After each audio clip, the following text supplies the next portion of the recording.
I was like, you know, it looked good in the hands of Shizu, but I wanted to see the Obsidia played again, so we're getting it in the first game. All right, how's about you put the Obsidia in the hands of someone who knows how to farm really good? Yeah. Against still, bar none, the BPI rich guy of the season, Oheb.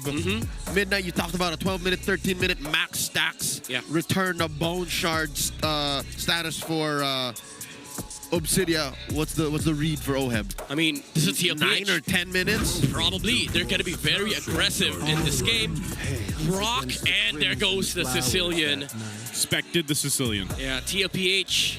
They're still yet to pick a JP hero. Could be a Gatot, Hylos, Mathilda. There's a lot of different options for Rome. Mathilda would be highly... I think he goes Matilda. Yeah, man. it's just a good hero to pick here. Very high value with the mobility that you give the Fredrian. You can also save the Obsidia, and also the combo of just hunting with the with the Guiding Wind, as well as the the Hunt of Bones. You can actually snipe the YSS or the Harris with the Obsidia ult, honestly. Oh, he doesn't. But There go for goes Hylos. Oh, this time around, it's going to be on the hands of TLPH. Okay, so they're going for the more honest approach. They don't want shortcuts. They want the sure path to victory, and they'll do it with a high loss. Yeah.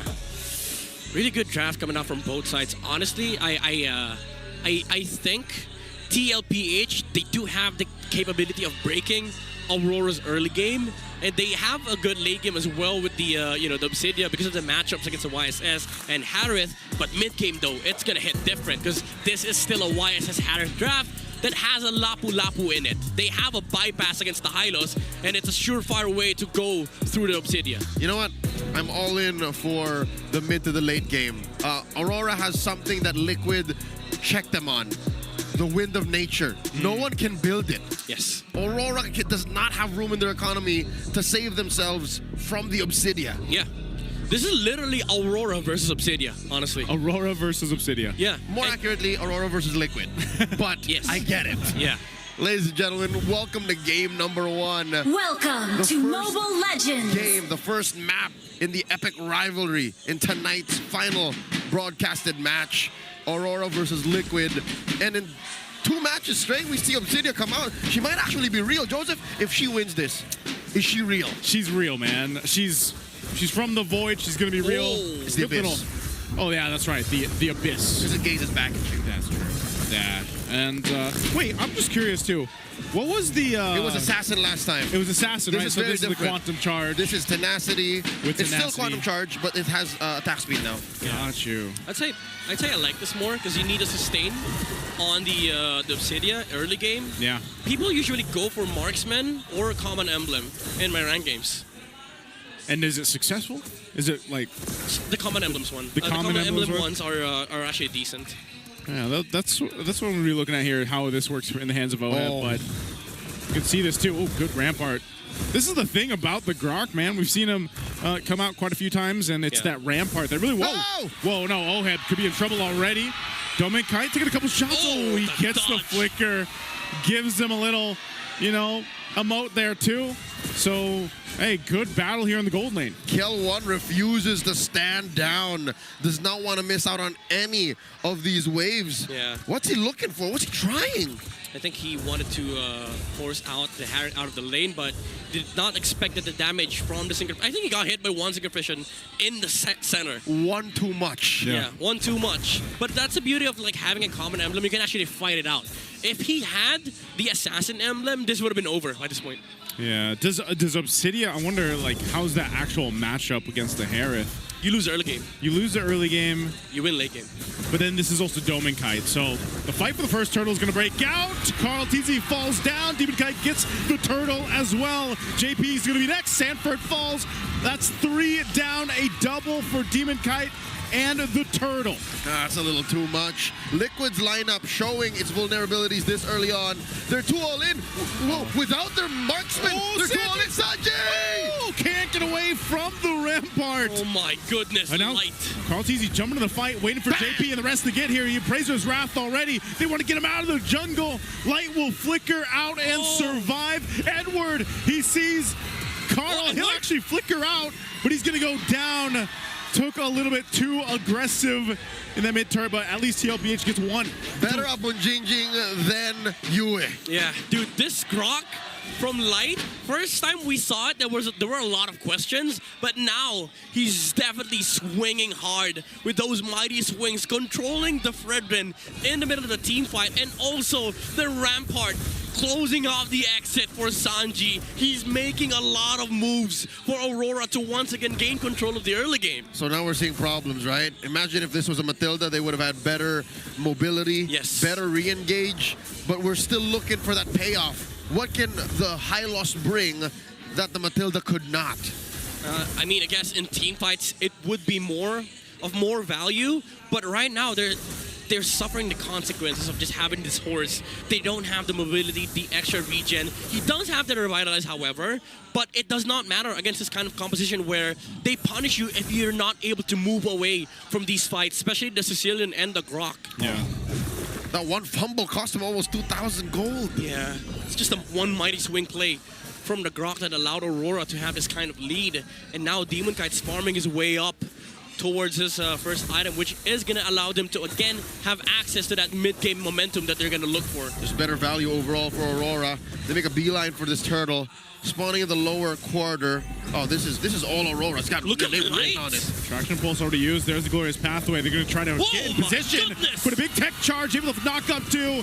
JP falls first. Carl's in trouble. Dear God. He's getting zoned out, taken out. Edward picks up a kill, and that's another turtle in the hands of Aurora. A great and perfect team fight for them. This is what I meant with like playing close to perfect MLBB. Aurora, they do not make mistakes. They punish even the glorious pathway from JP. That was a normal and technical play from TLPH. It's textbook. But for Aurora, we're stronger than you right now. Why not fight? Why not turn the fight? And you saw Demon Kite turn the turtle. He was like, all right, screw this turtle. Let's just fight.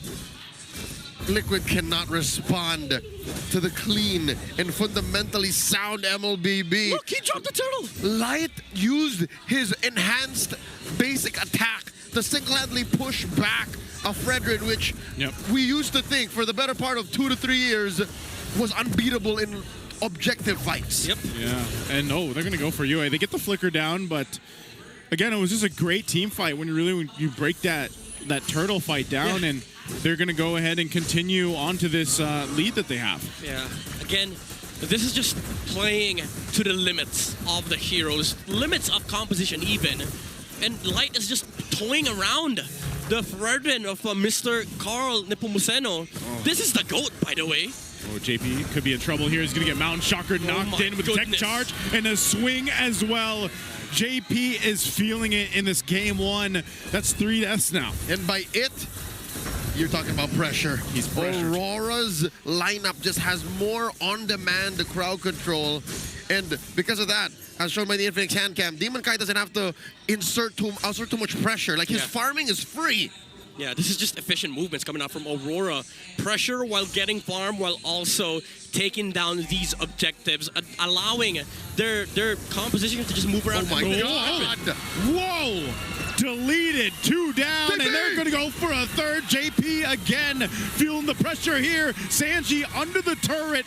Sanford hopping over the wall. He's going to be fine, but man, they lose a whole lot again as Aurora finds more. If I wasn't wrong, you saw it in the Infinix hand cam.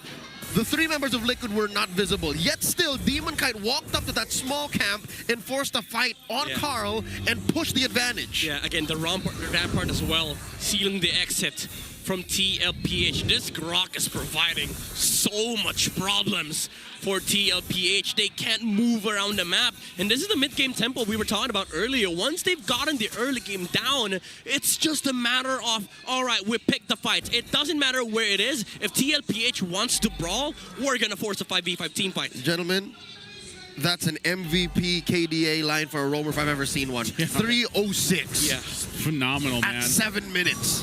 Look at him. Like, look, he's got 4,500 gold to JP's Yeah. 2,500. Dude, this Croc is unkillable at this point. He has the Dreadnought armor already finished. The Blade armor. He hurts. Where's the damage from TLPH? Even the Kimmy is not gonna tear through that amount of armor because it's just gonna be reflected. Sanji's gonna feel his damage even more than Light will. Yep, I mean, he is magic-based, but physical basic attacks are basic attacks. Yep. So those will bounce off of the blade armor and hurt you on the return. That's a holy shield waiting to be broken out. Oh, they're going to force a fight anyway Oh my under this. I thought goodness. they were just going to go for the shield, but they'll go for the bodies. Sanford could be next, but already Carl and JP are gone. Wow. Aurora's just taking everything they want. Yeah, dude, TLPH, their lineup right now, it looks greedy, even though they have a utility jungler, because now Fredrin's tempo is shut down. Yeah. You're reliant to your damage dealers, which are going to scale in the late game, but where's the late game? Aurora's bringing it to you. They're never going to make it the late game if they continue on this pace. Sanji just picks up his Sky Piercer very low, Liquid, underneath their own turret. They gotta watch out for those claws. Oheb's gonna go ahead and pop the ultimate. He's gonna get back No anyway. JP's in trouble. Can't escape past the rampart. He falls under the turret, and now Edward will get the stun, but it does go down. But that's all Aurora wanted. They get more at the cost of Edward, and Lord is up for them to take. Former teammates Edward and Oheb put it all out underneath that tier 3, and they both fall. Oh my goodness. Again, Aurora just understands that they're stronger right now. They're not scared of fighting TLPH, even though Karthis and Oheb went for the initiation, they went for the engage. The amount of displacements though from Yue is causing so much problems for TLPH. Not just Yue with the Sanguine Skull, but also again the Rampart coming out from Light. Yep, this mid duo, the Grok and the Sicilian, punish honest lineups like Liquid so hard. Yeah, that's why the Mastelda would have been a lot more valuable for TLPH. You do get that extra mobility, extra sustain with the shields. But with this Hylos, supposedly you're the one initiating the fight.